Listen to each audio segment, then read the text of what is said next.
Bismillahirrahmanirrahim. Assalamualaikum warahmatullahi wabarakatuh. Alhamdulillahi rabbil alamin. Wassalatu wassalamu ala asyrafil anbiya'i wal mursalin. Wa ala alihi wa ashabihi wa man tabi'ahum bi ihsanin ila yaumiddin, amma ba'd. Alhamdulillah, puja dan puji syukur atas nikmat Allah subhanahu wa ta'ala yang mana Allah kembali mempertemukan kita di Sabtu pagi dalam acara kesayangan kita, yaitu Sekolah Fikih Live yang diselenggarakan oleh Rumah Fikih Indonesia. Salawat dan salam kepada junjungan kita Nabiullah Muhammad sallallahu alaihi wasallam. Allahumma shalli ala sayyidina Muhammad. Semoga dengan senantiasa bersalawat kepada beliau, insyaallah kita termasuk golongan umatnya yang mendapatkan syafaatnya. Amin amin ya rabbal alamin.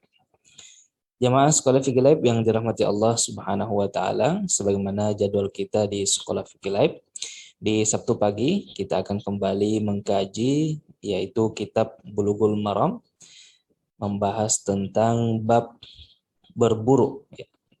Tentunya akan dibersamai oleh dosen kita, Ustadz Wildan Johari LC, dan alhamdulillah beliau telah bergabung bersama kita di studio. Assalamualaikum Ustadz Wildan. Waalaikumsalam warahmatullahi wabarakatuh. Ustaz Luqman. Kaifa halukum Ustadz? Bi khairin walhamdulillah. Alhamdulillah. Gimana puasanya Ustadz? Lancar? Lancar. Baik, jemaah sekalian yang dirahmati Allah Subhanahu wa taala, tidak perlu berpanjang lebar, silakan untuk mencari posisi yang nyaman agar bisa fokus untuk mendengarkan ilmu yang akan disampaikan oleh Ustadz kita. Fa'alal Ustadz falyatafaddal mashkura. Silakan. Baik, terima kasih Ustaz Luqman. Bismillahirrahmanirrahim. Alhamdulillahi wahdah. Salatu wassalamu ala nabiyyina Muhammadin ibn Abdillah wa ala alihi wa ashabihi wa man wala. Wa la hawla wa la quwwata illa billah. Amma ba'du. Alhamdulillah. Senang sekali pagi hari ini dibersamai oleh Ustaz Luqman. Kita sudah suasananya udah mau lebaran aja nih Ustaz Luqman. Nah, Karena memang sebentar lagi kita sekarang di hari Sabtu tanggal berapa? Tanggal 30 ya. Nah, dan juga kita sudah berada di ujung atau di akhir episode dari serial fikih kuliner level yang kedua ini. Kemarin sudah kita sebutkan bahwa sebenarnya materi kita sudah selesai, namun masih tersisa 2 episode lagi, maka kita tabarukan dengan hadis Nabi Muhammad SAW, dan juga akan banyak membaca salawat kepada Nabi Muhammad SAW. Maka kita putuskan untuk membahas kitab Bulughul Maram saja di 2 bab, yaitu kitab Shayd wad Dhabaih. Nah, di pertemuan Sabtu yang lalu kita sudah selesai dari bab sembelihan, maka di Sabtu pagi hari ini kita lanjut ke bab Shayd atau bab perburuan. Sebagaimana juga sudah disinggung di pertemuan yang lalu, sebenarnya kalau di urutan kitab Bulughul Maramnya itu bab perburuan dulu baru sembelihan. Namun kita sengaja ubah begitu. Di pertemuan yang lalu kita bahas bab sembelihannya terlebih dahulu, baru di pertemuan kali ini kita membahas bab perburuannya. Alhamdulillah. Mudah-mudahan Bapak Ibu tetap istiqomah untuk ikut ngaji di Sekolah Fikih Live, meskipun vibe-nya ini sudah lebaran begitu ya. Mungkin sudah banyak yang mudik atau yang sedang sibuk mempersiapkan silaturahim. Nanti beberapa hari lagi kita akan jelang hari raya Idul Fitri. Nah, tetapi karena masih di bulan Ramadan, maka tidak keliru kalau kami semua ini tetap menasihati diri dan juga jamaah semuanya untuk tidak kendor di ibadah Ramadannya. Terlebih kita berada di 10 hari yang terakhir di bulan Ramadan ini. Kata para ulama ada satu kalam hikmah, laisal ibratu liman sabaq, innamal ibratu liman sadaq. Yang penting itu bukan siapa yang duluan, tetapi siapa yang paling akhir bertahan, gitu kira-kira. Mudah-mudahan kita termasuk hambanya Allah Subhanahu wa taala yang masih bertahan istiqomah untuk mengkaji ilmu, tilawah Quran, salat tarawih, puasa, sedekah, dan ibadah-ibadah lainnya di rangkaian terakhir 10 hari bulan Ramadan ini. Amin ya rabbal alamin. Baik, Ustadz Luqman, kita minta tolong dan juga mohon kepada antum untuk menampilkan PDF-nya. Nanti kita juga Baik, mohon kepada Ustaz Lukman untuk bisa membantu membaca matan hadis dan juga terjemahnya. Gitu Ustaz. baik. Kita masuk ke PDF kita pada Nah, pagi betul. hari ini, yaitu Bulughul Maram bab perburuan. Pertama, haramnya memelihara anjing tanpa keperluan yang benar. An Abi Hurairah radhiyallahu anhu qala Rasulullah sallallahu alaihi wasallam, man ittakhadha kalban illa kalba masya aw saydin aw zar'in intaqasa min ajrihi kulla yawmin qirat. Muttafaqun alaih. Artinya dari Abu Hurairah radhiyallahu an, dia berkata, Rasulullah sallallahu alaihi wasallam bersabda, barang siapa yang memelihara anjing kecuali untuk menjaga ternak, memburu atau menjaga tanaman, maka akan dikurangi pahalanya setiap hari 1 qirat. Muttafaqun alaih.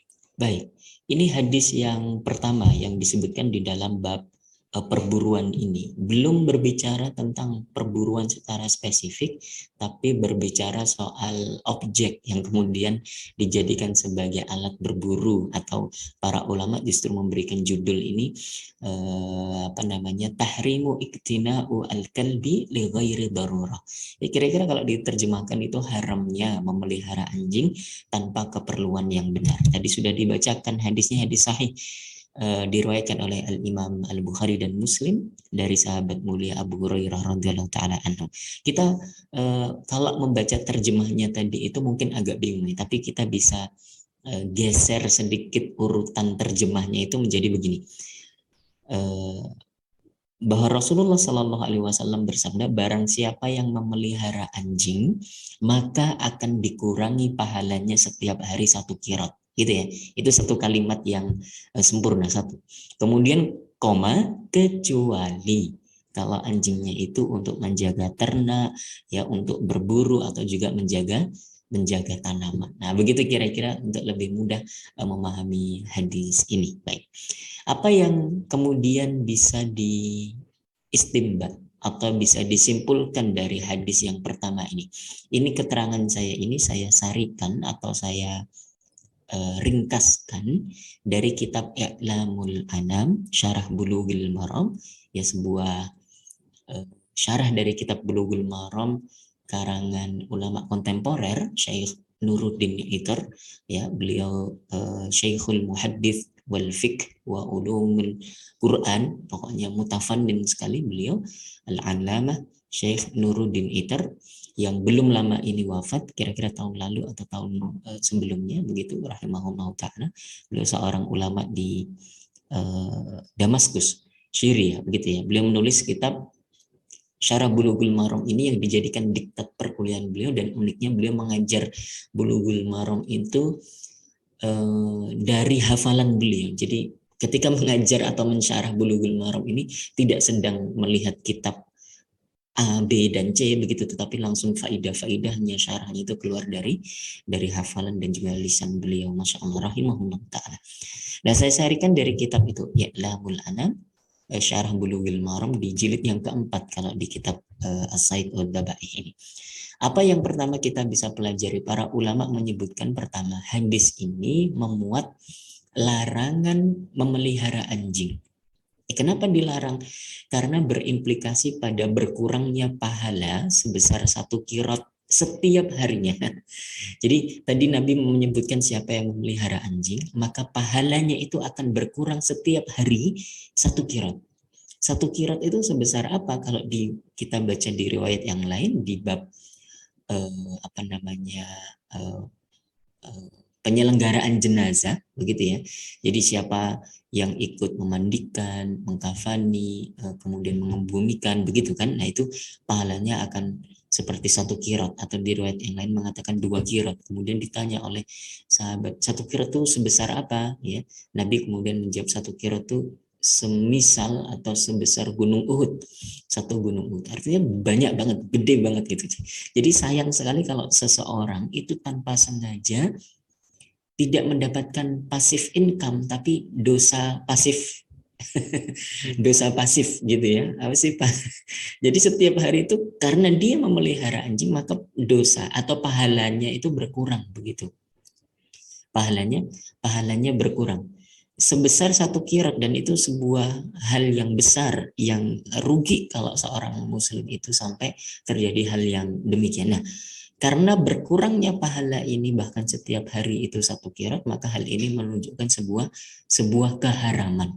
Jadi larangan memelihara anjing ini pada dasarnya hukumnya terlarang atau diharamkan. Nah, kemudian barangkali muncul pertanyaan, kenapa bisa berkurang pahala setiap muslim atau seorang muslim itu setiap harinya? Bahkan 1 qirat lagi. Nah, di dalam kitab I'lamul Anam ini juga disebutkan beberapa alasan kenapa kok pahalanya sampai berkurang. Saya kira ada 6 alasan. Beliau Syekh Nuruddin Itra ini menyebutkan. Yang pertama adalah karahatu raihatihi. Bau anjing itu tidak sedap. Ya, tidak sedap. Kalau orang, ini berimplikasi pada banyak hal ya. Bau anjing itu tidak sedap, bisa jadi nanti akan menimbulkan penyakit. Kalau sakit ya jadi malas, jadi sakit, nggak bisa kerja, nggak bisa ibadah, kehilangan banyak kesempatan beramal begitu ya. Bahkan juga bisa terjerumus ke dalam dosa. Mungkin begitu kimianya, tetapi disebutkan pertama itu karena anjing itu baunya tidak sedap. Baunya tidak sedap gitu. Kemudian yang kedua, anjing itu termasuk hewan yang banyak mengonsumsi kotoran atau bahkan najis. Ya, sehingga dia akan kemungkinan besar membawa makanan itu ke dalam rumah atau membawa najis itu ke dalam rumah. Ya, sehingga tempat kita jadi kotor, bahkan najis, tidak sah sholat kita di situ dan seterusnya. Kemudian sebagian lain bahkan menyebutkan bahwa anjing hitam itu atau al-kalbul aswad itu adalah syaitan. Al-kalbul aswad syaitanun, ya, disebutkan di dalam salah satu riwayat hadis Nabi Muhammad SAW. Maka ya jangan pelihara setan begitu. Karena anjing hitam itu adalah setan. Masa ada seorang muslim itu melihara setan gitu ya? Setan itu kan musuh yang nyata, harus dijauhi, bahkan harus diperangi begitu. Ini malah dipelihara, dikasih makan, dikasih minum, dianggap sebagai bagian dari keluarga itu. Masya Allah. Kemudian alasan berikutnya adalah terhalangnya malaikat rahmat masuk ke dalam rumah yang di dalamnya itu ada anjing. Ya, ini tentu saja adalah malaikat rahmat, bukan kemudian dipahami malaikat begitu saja, sehingga sebagian orang salah mengartikan, oh berarti yuk kita pelihara anjing saja di dalam rumah karena malaikat tidak akan masuk gitu ya. Berarti kita nggak akan dicabut nih nyawanya nih karena malaikat Israel nggak akan masuk ke dalam rumah. Enggak, itu pemahaman yang tentu saja keliru. Yang dimaksud malaikat tidak masuk itu adalah malaikat rahmat. Rumah itu kalau di dalam ada anjing maka akan jauh dari rahmat Allah Subhanahu wa taala. Loh, kok hebat betul anjing sampai bisa menghalangi rahmat Allah? Bukankah rahmat Allah itu luas? Ya, memang begitulah. Disebutkan di salah satu riwayatnya. Kalau kita pakai pemahaman ulama fikih tentu saja. Tapi kalau kita bergeser pakai pemahaman ulama tasawuf atau pakai ulama ahli hikmah begitu ya, hadis itu disebut sebagai sebuah metafor saja, ya. Bisa disebut sebagai metafor saja bahwa maksud rumah itu adalah hati manusia. Anjing itu adalah metafor atau perumpamaan rasa tamak yang tidak pernah puas terhadap sesuatu. Nah, maka kalau sebuah hati itu sudah dihinggapi rasa tamak di dalamnya, maka hati itu akan jauh dari rahmat Allah Subhanahu wa taala. Nah, itu dua pemahaman atau dua aliran pemahaman dari para ulama ketika membahas hadis ini. Kalau pakai pemahamannya ulama fikih, dan ini adalah pemahaman zahir dari hadis itu, bahwa rumah ya rumah seorang muslim begitu.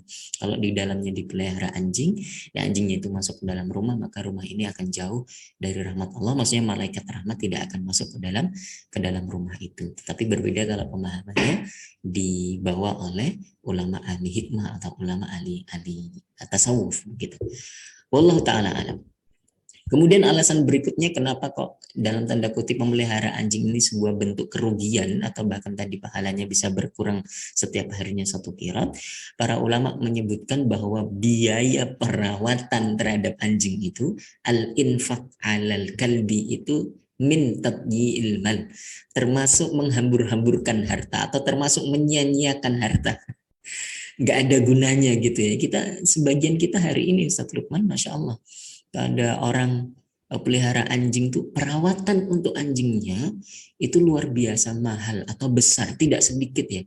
Misalnya setiap beberapa waktu harus dibawa ke salon, makanannya itu juga makanan yang mahal, makanan mahal. Makanan untuk para hobis hewan misalnya kucing atau anjing itu mahal banget. Mungkin lebih mahal dari makanan kita yang kalau levelnya saya nih ke warteg gitu ya. Itu lebih mahal tuh makanannya untuk, mohon maaf, untuk peliharaan itu daripada sepiring nasi yang saya pesan di warteg gitu ya. Masya Allah. Nah, seperti itu menurut para ulama nggak ada gunanya, nggak ada faidahnya, termasuk menyanyiakan harta, menghambur-hamburkan harta yang bisa jadi itu dialokasikan ke hal yang lebih bermanfaat gitu loh, daripada untuk habis berjuta-juta untuk ngurusin, mohon maaf, seekor anjing doang begitu ya. Kira-kira demikian. Kemudian yang kerugian berikutnya atau efek negatif lainnya adalah kalau orang pelihara anjing itu biasanya membuat takut tetangga atau orang yang lewat gitu ya, membuat takut.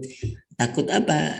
Di suaranya, takut gonggongannya itu baru suaranya, apalagi kalau misalnya anjingnya itu dilepas begitu sih, tentu saja takut dikejar, takut digigit gitu ya.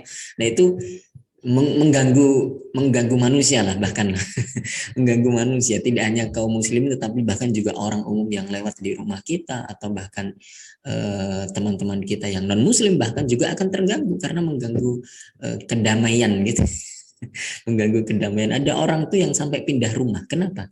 Karena tidak kuat, tetangganya itu pelihara anjing dan setiap malam tuh menggonggong, nggak karuan, nggak ada alasannya gitu kan. Jadi dia merasa tidak bisa hidup tenang, damai, tidurnya, bahkan di rumahnya sendiri gitu kan.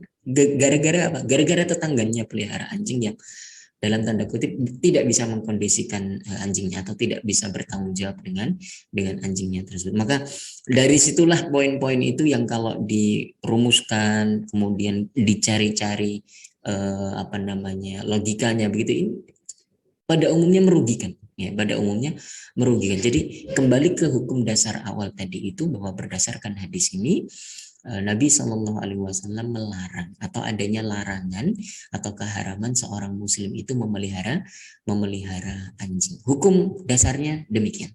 Nah, kemudian berikutnya ada pengecualian, yaitu bolehnya memelihara anjing dengan tujuan tertentu.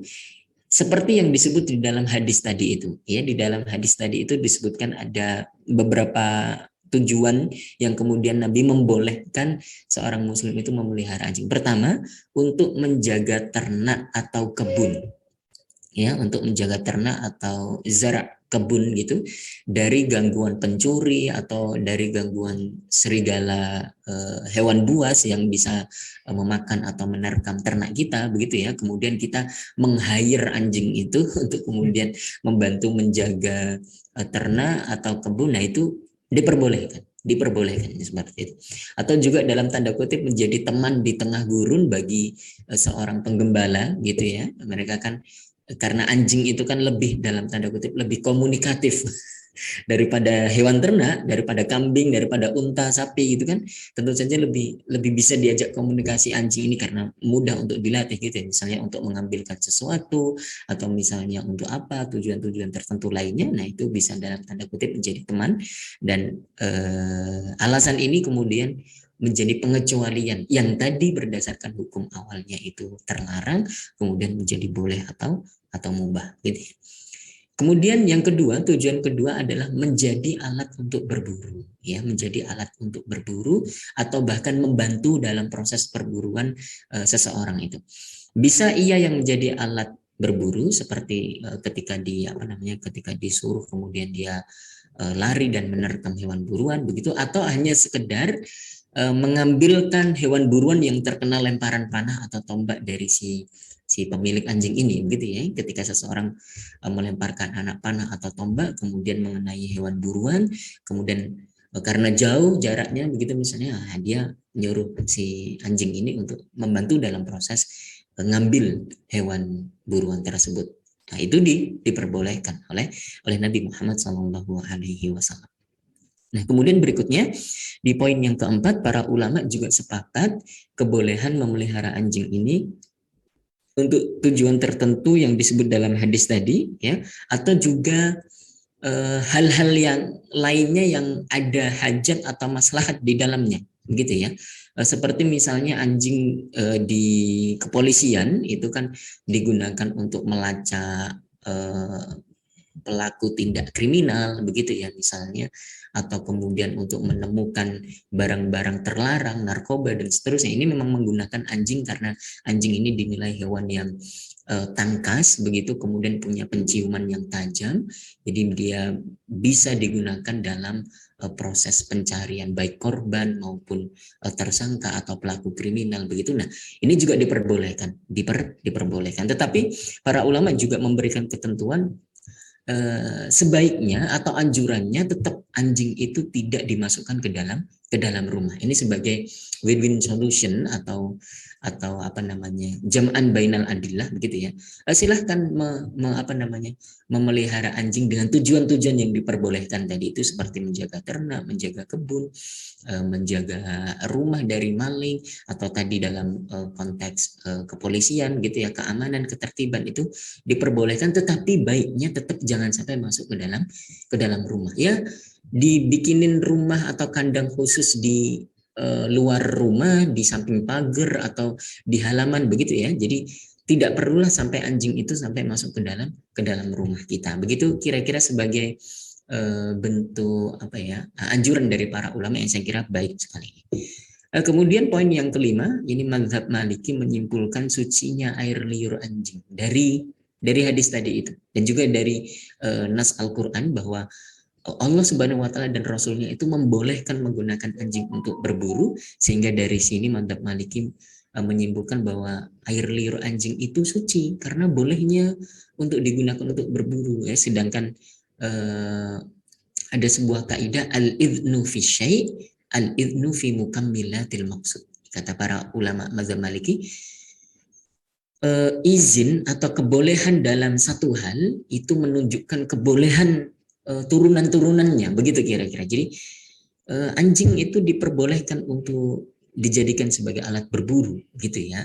Yang pasti kalau anjing digunakan alat berburu, nggak mungkin hewan buruannya itu steril dari liurnya, gitu kan. Nggak mungkin, itu susah banget, sesuatu yang mustahil, hil yang mustahil, gitu. Kalau plesetannya hari ini, hal yang mustahil, gitu. Maka ya berarti boleh nih, berarti boleh. Ya tadi ya, dari argumentasi al-idnu fi syai' al-idnu fi syai' idnun fi mukammilat maksudi. Izin atau kebolehan dalam satu hal itu berarti kebolehan untuk hal-hal turunan berikutnya, begitu kira-kira yang dipahami oleh mazhab Maliki. Namun jumhur ulama tidak berpendapat demikian. Ya, perburuan dengan anjing itu dibolehkan dengan catatan bahwa air liur anjing itu tetap dianggap sesuatu yang najis yang harus dihilangkan atau dihindari. Ya, artinya bekas liurnya itu dihilangkan, atau kalau nggak mau dihilangkan ya disucikan. Nah, tetap karena air liur anjing itu tetap dinilai najis oleh jumhur ulama. Saya kira ini pendapat yang kuat berdasarkan kaidah al-jam'u wa taufiq, mengakomodir seluruh dalil atau seluruh hadis itu digunakan semuanya, kemudian dicari titik temunya. Wallahu taala alam. Itu adalah beberapa poin faidah atau istinbat hukum yang bisa disimpulkan dari hadis yang pertama tadi. Begitu Ustaz Lukman. Mungkin ada tambahan dari Ustaz Lukman juga. Tafadhal Ustaz. Baik. Berarti kebolehannya bersyarat, Ustaz ya. Kebolehan dalam memelihara anjing tersebut. Baik. Kita lanjut Ustaz, bagian kedua. Boleh, tafadhal Ustaz. Baik. Syarat dan ketentuan berburu dengan anjing pemburu. Ini adalah hadis yang kedua. Wa an Adiyyin ibn Hatim radhiyallahu anhu qala li Rasulullah sallallahu alaihi wasallam idza arsalta kalbaka fadhkur ismallah fa in amsaka 'alaika fa adraktahu hayyan fadhbah wa in adraktahu qad kutil wa lam yu'kal minhu fakul wa in wajadta ma'a kalbika kalban ghairahu wa qad kutila fala ta'kul fa innaka la tadri ayyahuma qatalah wa in ramaita sahmak fadhkur ismallah fa in ghaba anka yawman falam tajid fihi illa athara sahmik fakul in syit wa in wajadtahu ghariqan fil ma' fala ta'kul. Muttafaqun alaihi wa hadza lafzu Muslim. Artinya dari Adi bin Hatim radhiyallahu an, dia berkata Rasulullah sallallahu alaihi wasallam pernah bersabda kepadaku, apabila kamu melepas anjingmu maka sebutlah nama Allah. Jika anjing itu menangkap buruan untukmu dan kamu mendapatinya masih hidup, maka sembelihlah. Apabila kamu mendapatinya dalam keadaan mati dan anjing tersebut tidak memakan sesuatu pun dari binatang itu, maka makanlah. Apabila kamu mendapati ada anjing lain bersama anjingmu dan ternyata binatang yang ditangkap itu sudah mati, maka janganlah kamu makannya karena kamu tidak tahu mana di antara kedua anjing itu yang membunuhnya. Apabila kamu melepaskan anak panahmu, maka sebutlah nama Allah. Jika binatang yang terkena anak panahmu itu tidak terlihat selama sehari dan kamu tidak mendapati pada binatang itu kecuali bekas anak panahmu, maka makanlah jika kamu mau. Dan apabila kamu mendapati binatang tersebut tenggelam di dalam air, maka janganlah kamu memakannya. Muttafaqun alaih. Lafaz ini adalah lafaz Imam Muslim.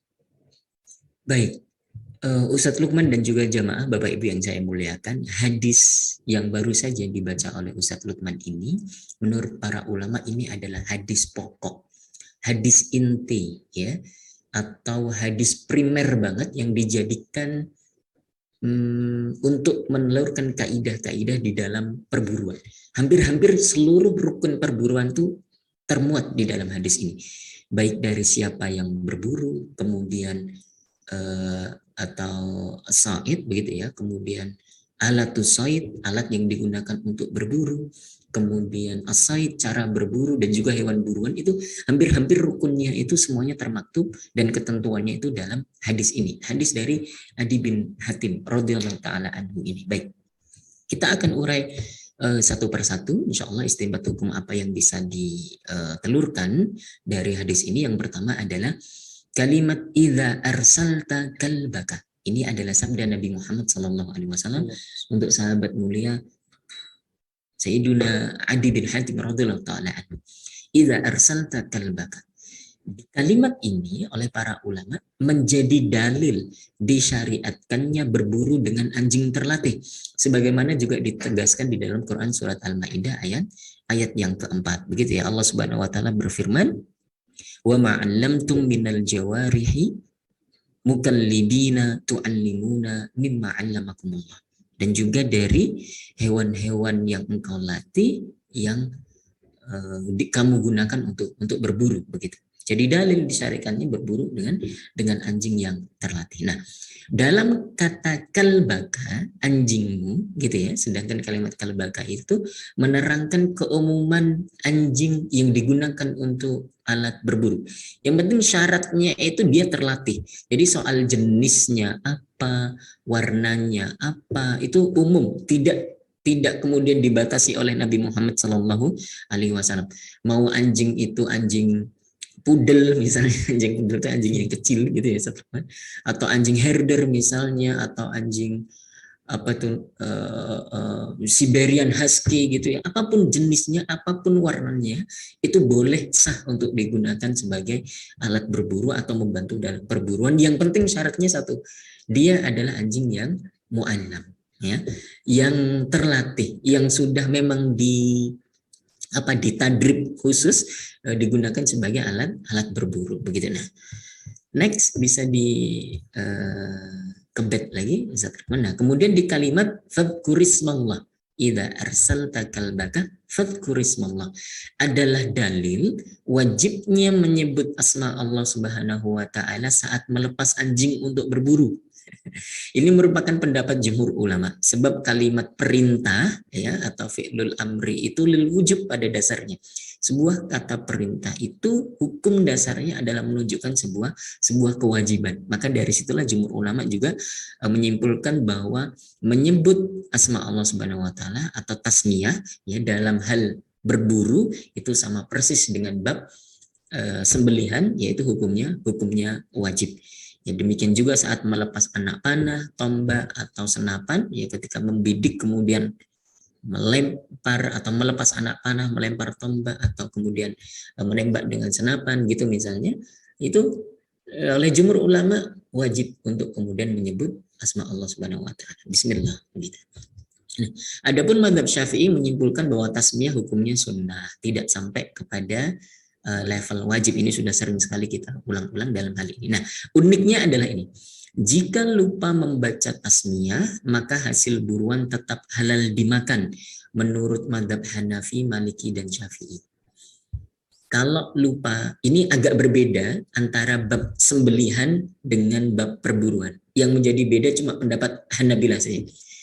Jadi kalau dalam bab sembelihan, sebagaimana di Sabtu yang lalu kita sudah sebutkan, kalau seseorang itu lupa mengucap tasmiyah atau bismillah dalam sembelihan, maka seluruh ulama sepakat halal, boleh. Kalau lupa ya, kalau lupa. Kalau sengaja tidak membaca tasmiyah, padahal dia bisa saja dan dia dalam keadaan sadar tanpa tekanan apapun, dia sengaja tidak mengucapkan tasmiyah, maka haram menurut jumhur ulama. Sembelihannya tidak sah menurut mazhab Hanafi, Maliki, dan juga Hambali. Tetapi sah menurut mazhab Syafi'i, karena mazhab Syafi'i konsisten nih dalam hal ini. Tasmiyah dalam bab sembelihan maupun perburuan itu sama-sama hukumnya sunnah gitu ya. Nah, yang unik adalah mazhab Hambali. Mazhab Hambali mengatakan kalau lupa membaca tasmiyah di bab sembelihan, lupa, maka sah. Tetapi kalau lupa di bab perburuan, ini yang kemudian tidak sah. Ya. Namun haram menurut mazhab Hambali. Ya, jadi lupa membaca tasmiyah di bab perburuan itu tidak sah menurut mazhab Hambali berdasarkan tadi hadis ini. Fadhkurismallah idza arsalta kalbaka fadhkurismallah. Ini tegas banget itu menurut mazhab Hambali. Dan juga ini hal yang orang tuh nggak boleh terlewat gitu, karena ini sudah perburuan itu kan hukum turunan dari sembelihan begitu ya. Jadi kalau di awal atau di pokok hukumnya mungkin masih bisa, tetapi kalau sudah turunannya ini menjadi hal yang lebih khusus lagi, maka baik lupa maupun sengaja sama-sama tidak sah menurut mazhab Hambali ya. Adapun jika sengaja maka haram dimakan oleh seluruh para ulama, sepakat mazhab Hanafi, Maliki, dan Hambali, kecuali lagi-lagi menurut mazhab Syafi'i itu diperbolehkan. Mudah-mudahan bisa dipahami insya Allah terkait dengan kalimat fadhkurismallah ini. Nah, Ustaz Lukman, kita balik ke teks hadisnya tadi. Ini sebenarnya masih panjang sekali penjelasan ini. Nah, tadi kita baru sampai idza arsalta kalbaka fadhkurismallah. Sudah. Fa in amsaka alaika fadaraktahu hayyan fatbahhu. Kalau kamu dapati hewannya itu masih hidup, masih hayatun mustaqirah, maka para ulama sepakat harus disembelih, karena itu satu-satunya jalan untuk menjadikannya halal dimakan. Kalau masih hidup tetapi kemudian dibiarkan begitu saja sampai mati, berarti sama dengan bangkai dan haram untuk dimakan. Oke.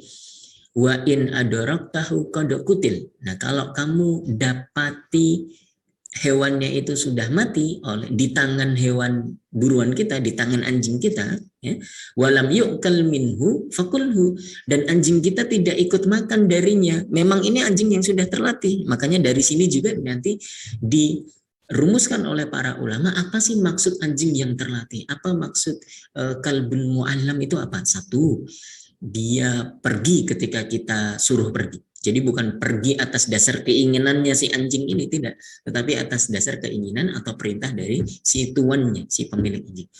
Dua, kalau kita bilang berhenti, dia berhenti. Kalau kita bilang lari, dia lari. Kalau kita bilang berhenti, dia berhenti. Yang ketiga adalah dia tidak makan dari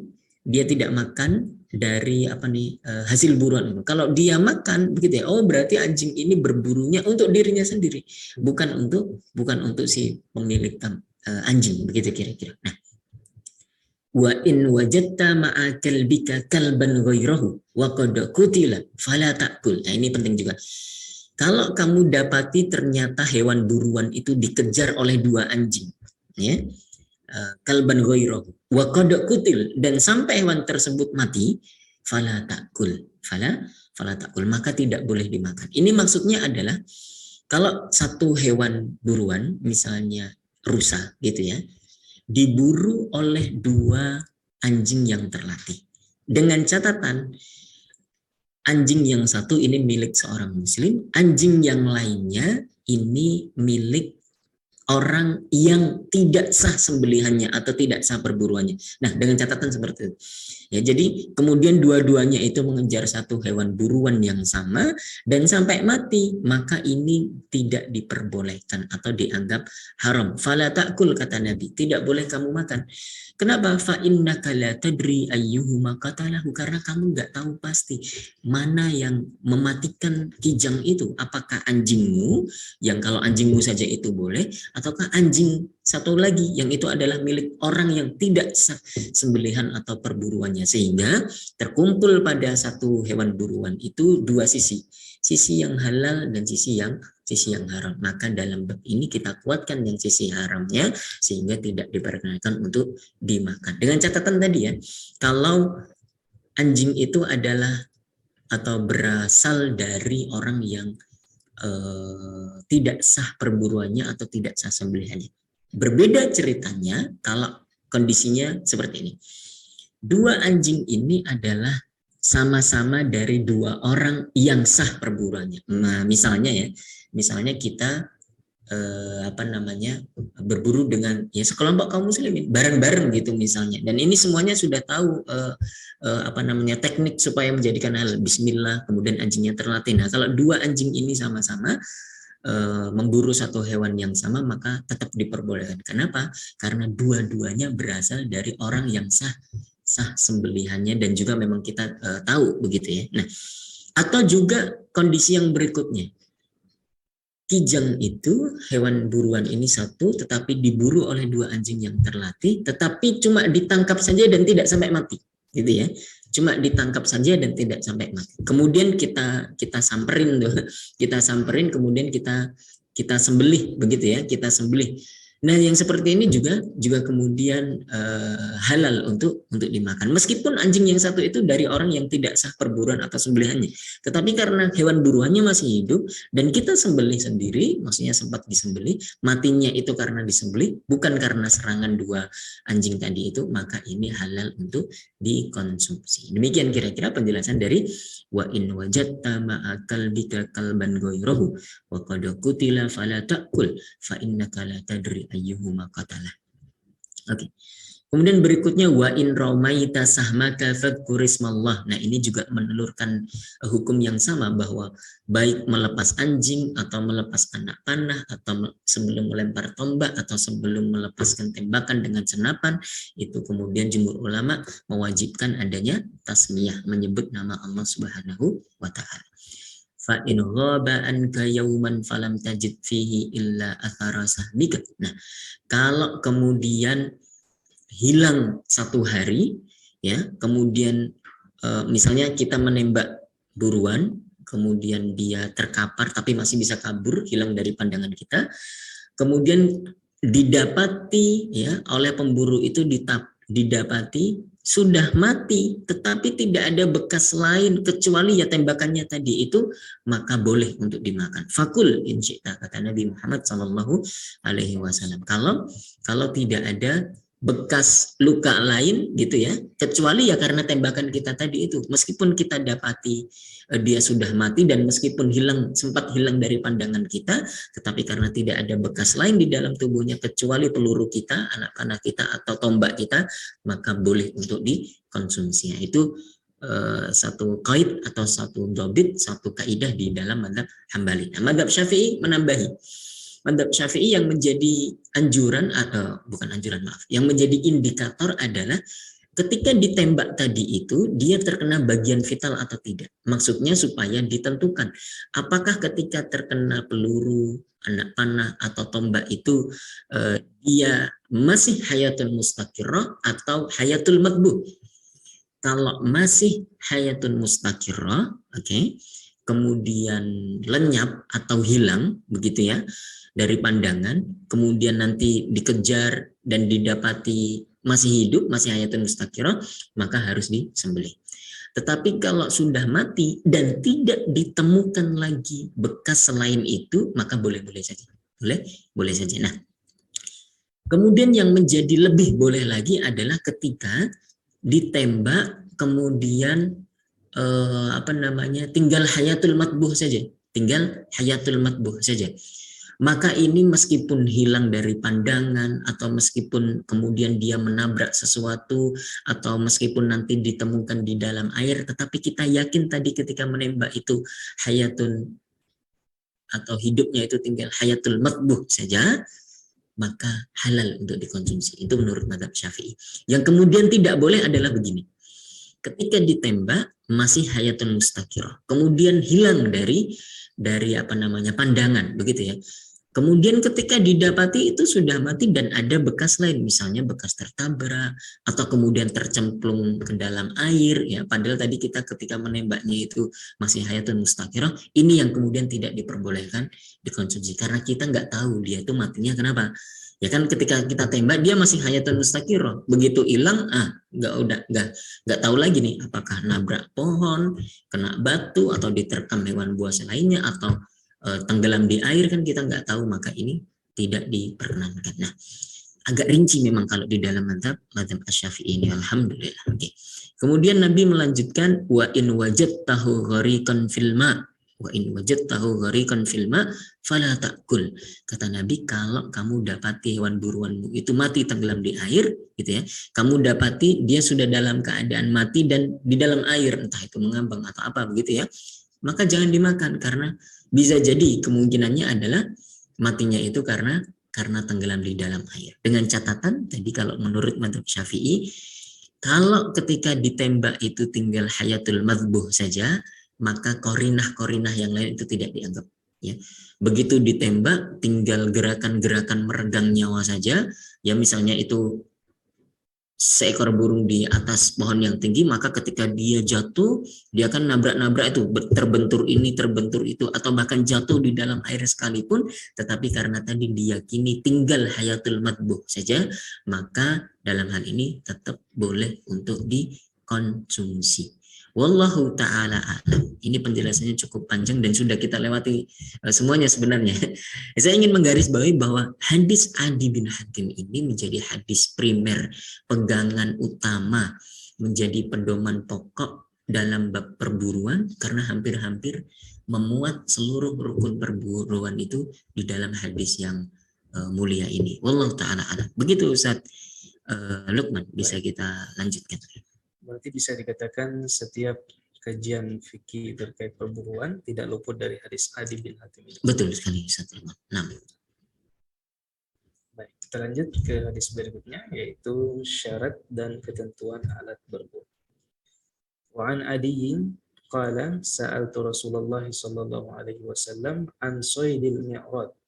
Faqala idza asabta bihaddihi faqul wa idza asabta bi'ardihi faqutil fa innahu wakil. Qala ta'kul fala ta'kul. Rawahul Bukhari. Artinya dari Adi radhiyallahu anhu, dia berkata, aku bertanya kepada Rasulullah sallallahu alaihi wasallam tentang binatang buruan yang terkena tombak. Beliau menjawab, apabila terkena bagian yang tajamnya maka makanlah. Namun jika terkena bagian batangnya kemudian tewas, maka itu termasuk binatang yang terpukul dan janganlah engkau makannya. Hadis riwayat Al-Bukhari. Baik, ini hadis yang ketiga ini memuat pasal tentang syarat dan ketentuan alat berburu. Ya, bisa di next halamannya. Apa hukum yang bisa disimpulkan dari ini? Lagi-lagi saya kutipkan dari Al-Anam bahwa hadis ini menelurkan kaidah bahwa alat berburu itu haruslah memiliki sisi yang tajam yang bisa melukai dan mengalirkan darah hewan buruan. Jadi soal alat berburu itu syarat dan ketentuannya hampir-hampir sama dengan alat untuk penyembelihan. Yang penting dia tajam. Ya, alat bisa terbuat dari apapun,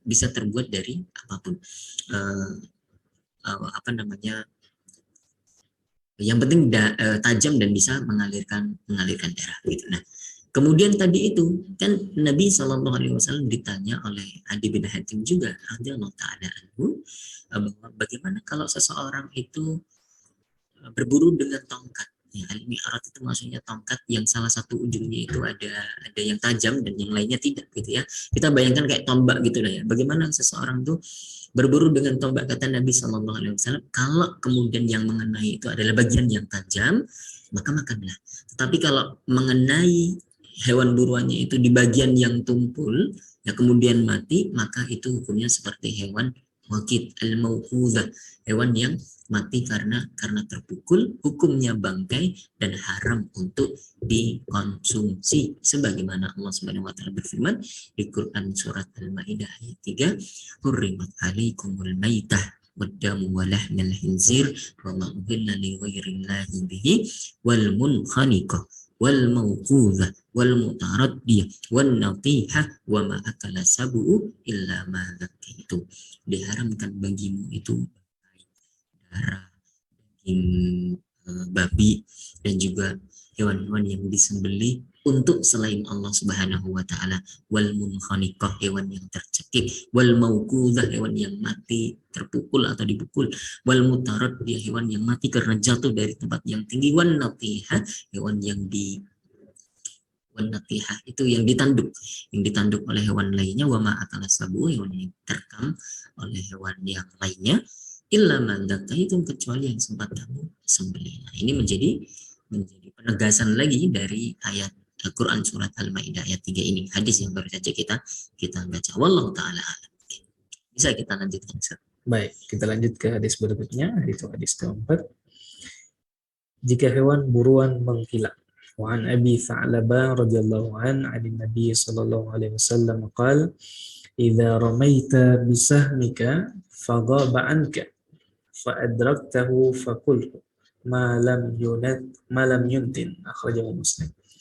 Dari Abu Tha'labah radhiyallahu an dari Nabi sallallahu alaihi wasallam, beliau bersabda, apabila kamu melepas anak panahmu kemudian binatang itu menghilang lalu kamu menemukannya, maka makanlah selama binatang itu belum membusuk. Hadis riwayat Imam Muslim. Nah, ini hampir-hampir juga berkenaan atau berhubungan erat dengan hadis Adi bin Hatim tadi yang barusan kita baca tadi. Apa istinbat hukumnya? Pertama, apabila seseorang menembak hewan buruan, kemudian hewan tersebut menghilang dari pandangan mata tadi ya, idza ghaba anka, lalu mendapatinya mati dan ada anak panahnya padanya, maksudnya ya tadi tembakan kita itu mengenainya dan tidak ada bekas lainnya, maka halal untuk dikonsumsi. Bisa di halaman berikutnya. Maka halal untuk dikonsumsi atau dimakan. Nah, ini menurut mazhab Hambali. Tadi sebagaimana yang saya sebutkan, mazhab Syafi'i menambahkan syarat lain, yaitu tembakannya itu harus melukai dan hewan tersebut sampai pada titik hayatul madbu, maka halal dimakan dan tidak ada efek soal hilangnya tadi itu.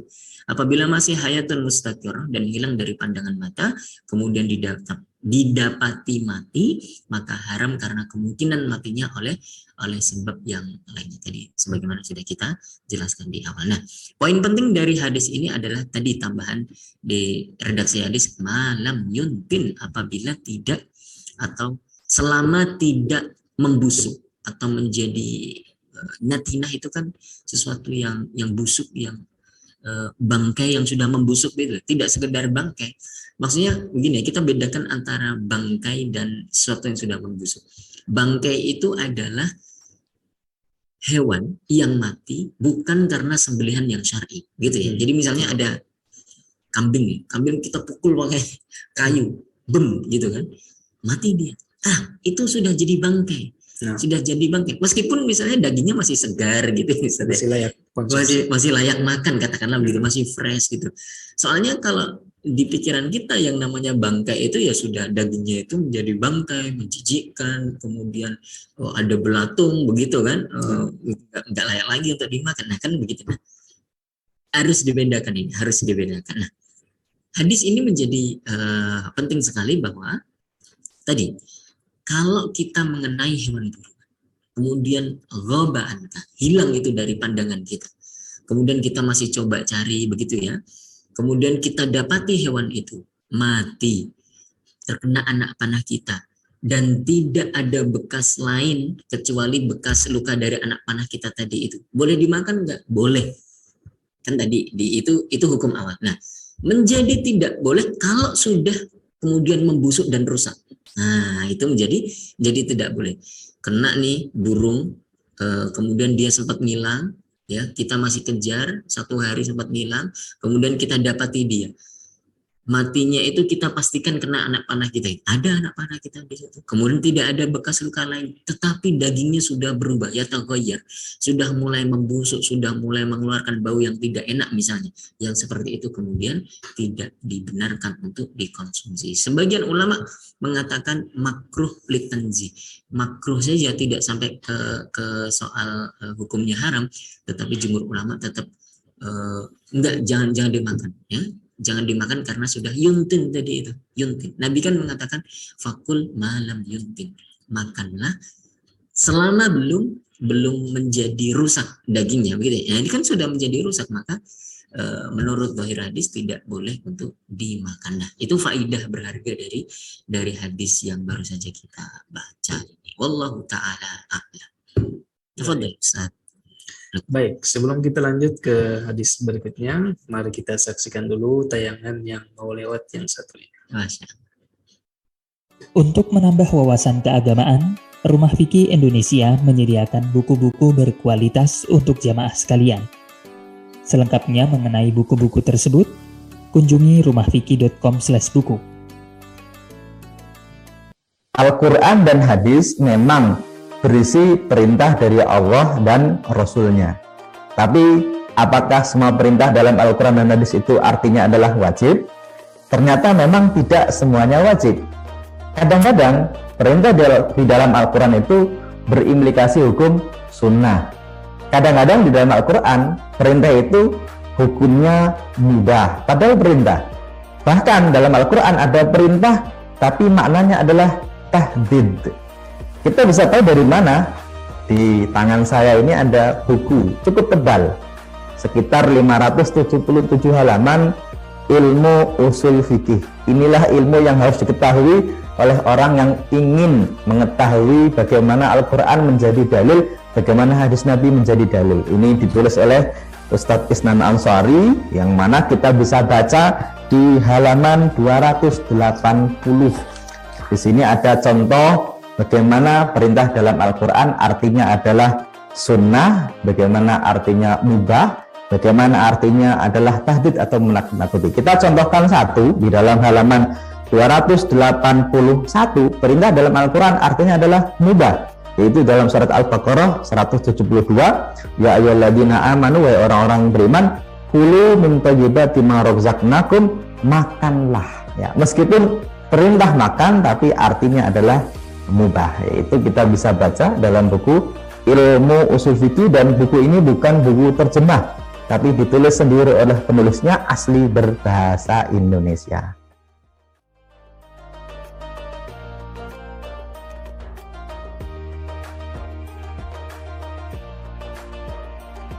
Info selengkapnya bisa diakses melalui website kami di rumahfikih.com/buku.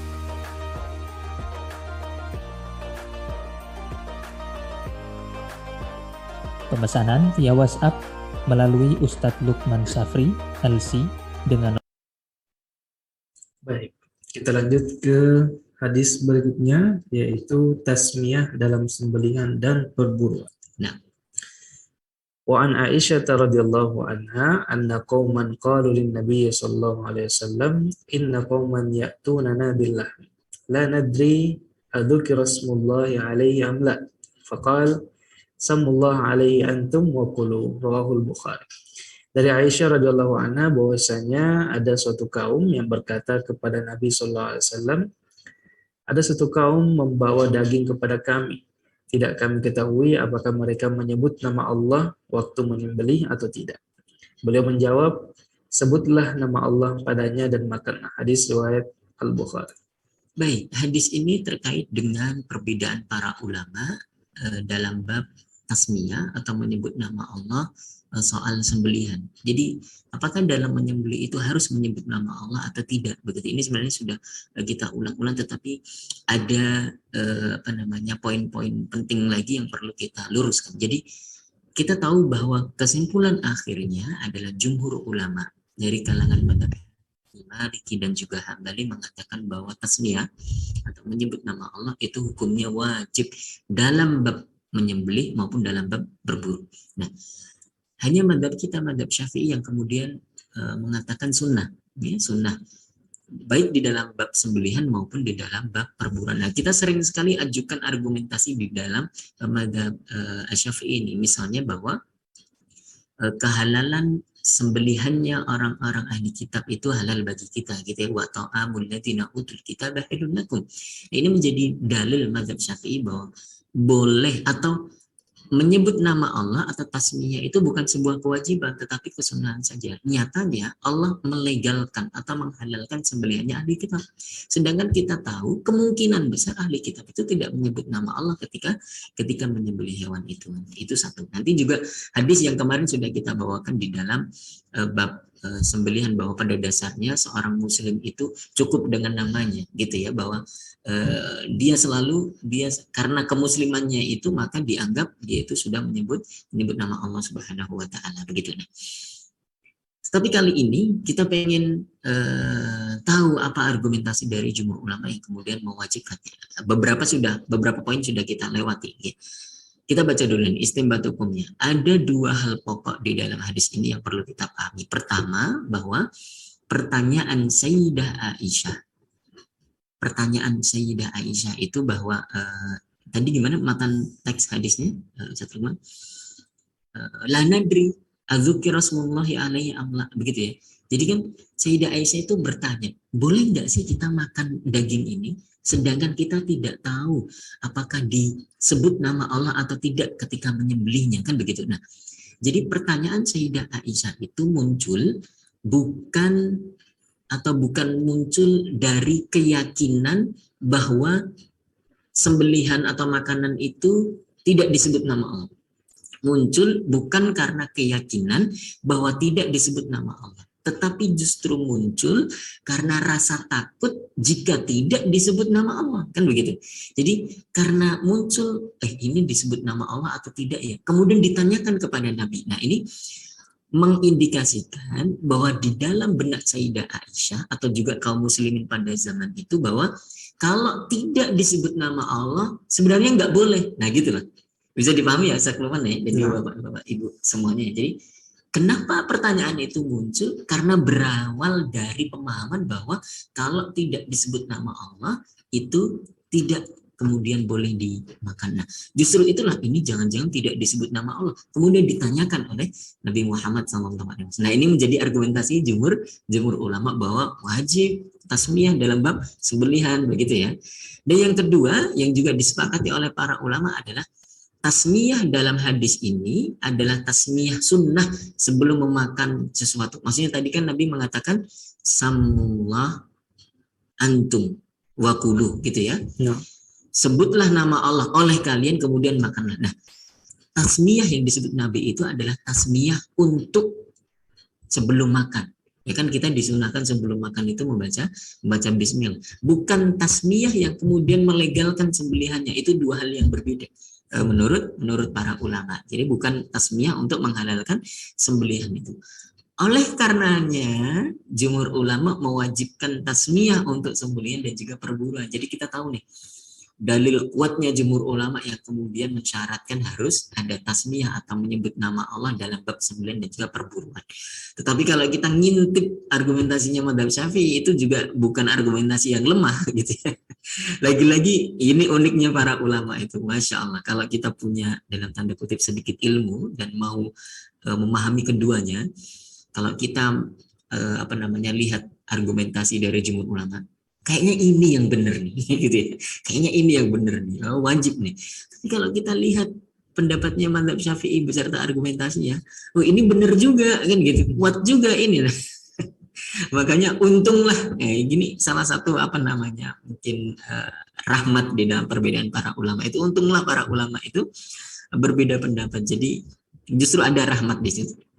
Namun ya, yang perlu kita garis bawahi atau kita upayakan bersama adalah yuk kita baca bismillah saja dalam bab sembelihan dan juga perburuan demi keluar dari perselisihan para ulama ini. Ya, jadi kalau kita sudah baca bismillah, selesai tuh, nggak ada yang mengganggu-gugat lagi. Kita sudah sah di kacamata mazhab manapun, kita sudah sah dan juga cukup begitu. Nah, ini artinya sebuah hal yang bagus. Jadi al-khuruj min ikhtilafil ulama mustahab.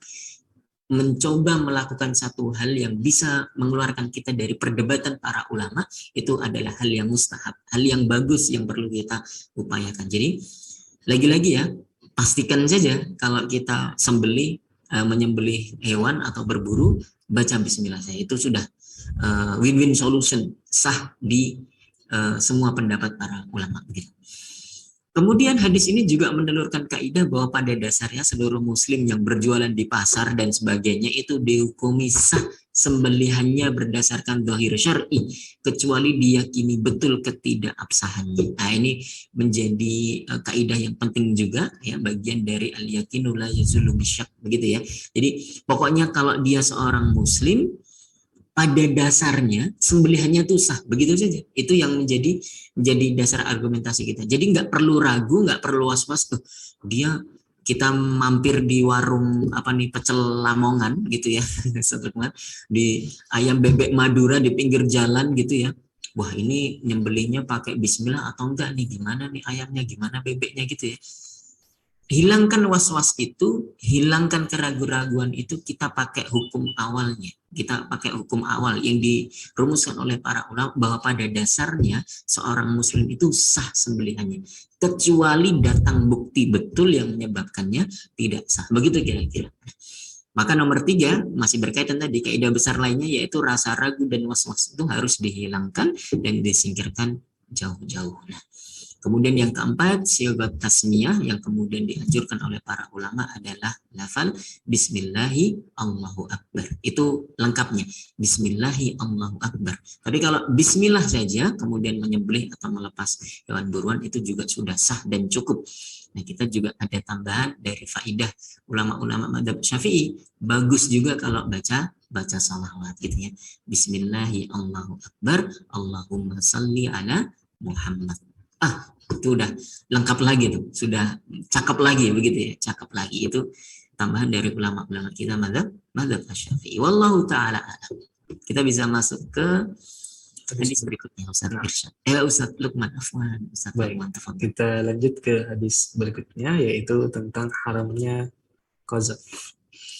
Wa an Abdullah bin Mughaffal radhiyallahu anhu anna Rasulullah sallallahu alaihi wasallam naha 'anil qadzaf wa qala innaha la tasidu saydan wa la tanka'u aduwan walakinnaha taksiru sin wa tafqa'u al-'ain. Muttafaqun alaihi wal lafzu li Muslim.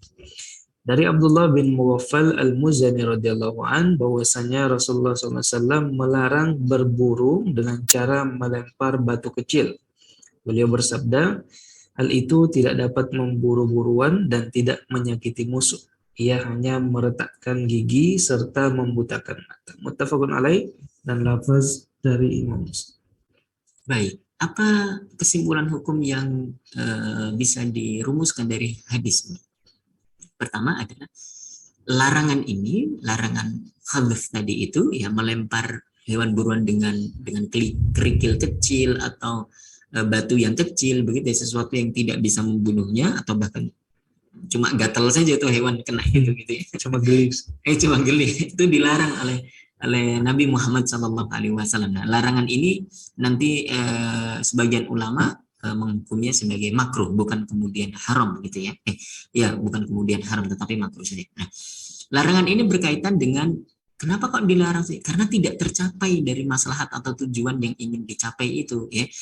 Kita berburu hewan itu kan supaya hewannya ketangkap atau mati kan gitu. Nah, ini cuma malah kabur dia hewannya gitu. Malah kabur atau bahkan bisa menyakiti hewan itu gitu. Itu masuk dalam larangan yang lain gitu. Sebab batu kecil itu tidak mematikan hewan buruan atau bahkan membunuh musuh. Demikian juga terhadap musuh. Meskipun ini musuh, salah besar, misalnya dia berhak untuk dibunuh, katakanlah demikian, misalnya dalam jihad fisabilillah, tidak boleh kemudian kita itu cuma mengapa ya, menyakitinya saja pelan-pelan sampai dia mati, nggak boleh. Itu juga perbuatan yang haram.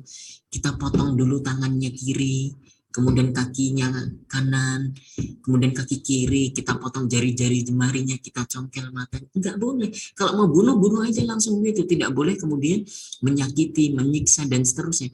Bahkan pun setelah dibunuh, kita juga haram untuk mencincang jenazahnya, jasadnya. Ini sebuah kemuliaan dari aturan syariat Islam kita ini. Masya Allah. Namun, jika ada hajat atau maslahat, ya, kalau harus melempar dengan batu-batu kecil tadi itu diperbolehkan. Misalnya melempar burung dengan batu kecil agar mudah tertangkap misalnya. Ini burungnya itu nyungsep ke semak-semak. Nah, kita pengen dia agak keluar biar kita bidiknya lebih mudah gitu ya. Nah, kita boleh itu lempar dengan kerikil-kerikil kecil gitu ya. Kalaupun nanti terkena dia, yaitu dianggap bukan kemudian menzalimi atau menyakiti karena ada hajat atau maslahat yang pengen kita capai gitu ya. Hewannya di apa namanya, dilempar dengan batu kecil supaya dia agak nongol, kemudian kita tembak, itu diperbolehkan. Hukumnya boleh. Wallahu taala. Baik. Itu tadi penjelasan dari hadis yang ke-6. Kita lanjut ke hadis yang ke-7, larangan menyakiti hewan. Wa an Ibnu Abbas radhiyallahu anhuma anna Nabiy sallallahu alaihi wasallam qala la tattakhidhu syai'an fihi ruhu gharadan. Rawahu Muslim. Dari Ibnu Abbas radhiyallahu an bahwa Nabi sallallahu alaihi wasallam bersabda, janganlah kalian menjadikan makhluk yang memiliki ruh itu sebagai sasaran. Hadis riwayat Imam Muslim. Baik.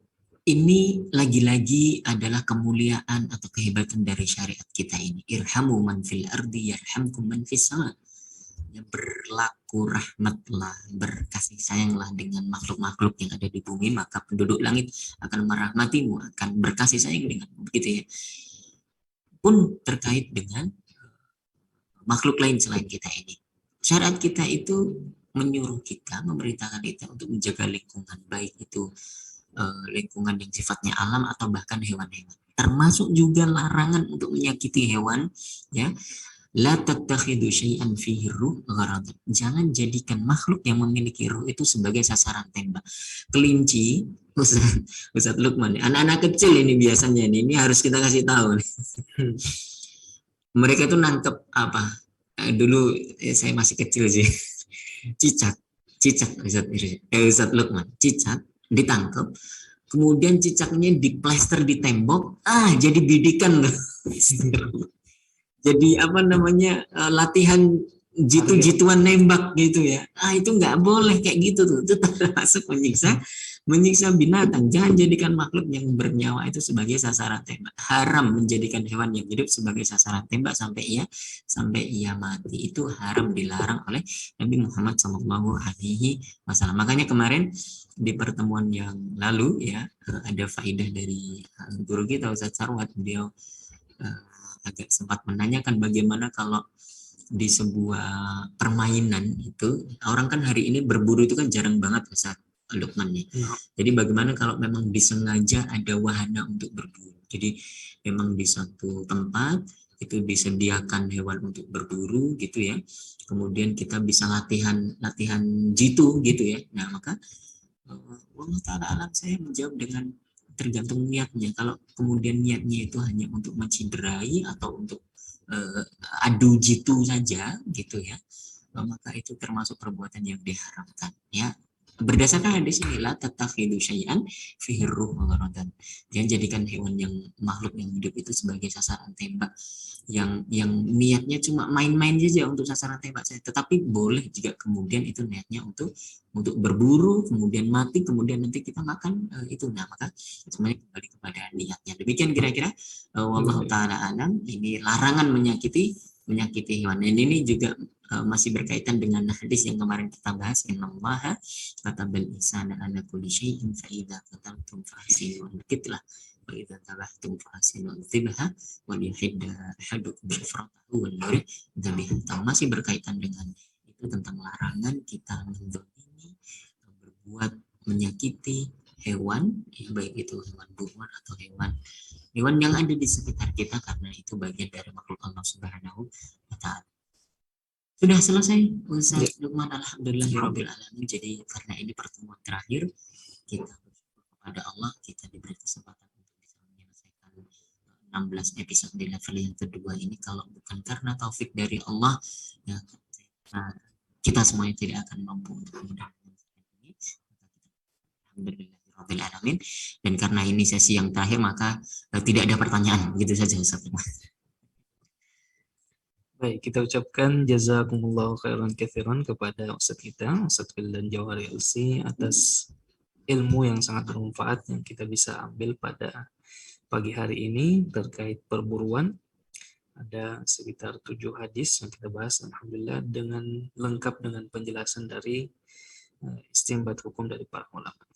Baik, ucapan terima kasih juga kepada seluruh jamaah yang hadir bersama kita di pagi hari ini di kajian Sekolah Fikih Lab kita, baik yang hadir di Zoom, di YouTube maupun di Facebook. Semoga apa yang jemaah sekalian luangkan dari kuota dan waktu jemaah sekalian diganjar pahala dan kebaikan di sisi Allah Subhanahu wa taala. Amin ya rabbal alamin. Dan tibalah saatnya kita di penghujung kajian kita di sesi kali ini. Mari sama-sama kita tutup kajian kita dengan sama-sama membaca doa kafaratul majlis. Subhanakallahumma bihamdik nasyhadu an la ilaha illa anta wa nastaghfiruka wa natubu ilaik. Saya Lukman Safri mewakili kru yang bertugas. Mohon maaf bila ada salah-salah kata. Hadanallahu wa iyyakum ajma'in. Wassalamualaikum warahmatullahi wabarakatuh. Salurkan infak terbaik Anda untuk Rumah Fikih Indonesia melalui Bank Syariah Indonesia dengan rekening 3353158410 dan juga Bank Muamalah dengan rekening 36006321. Keduanya merupakan rekening resmi Rumah Fikih Indonesia atas nama Aini Aryani. Atau bisa juga melalui scan barcode berikut ataupun langsung menuju ke rumahfikih.com/donasi.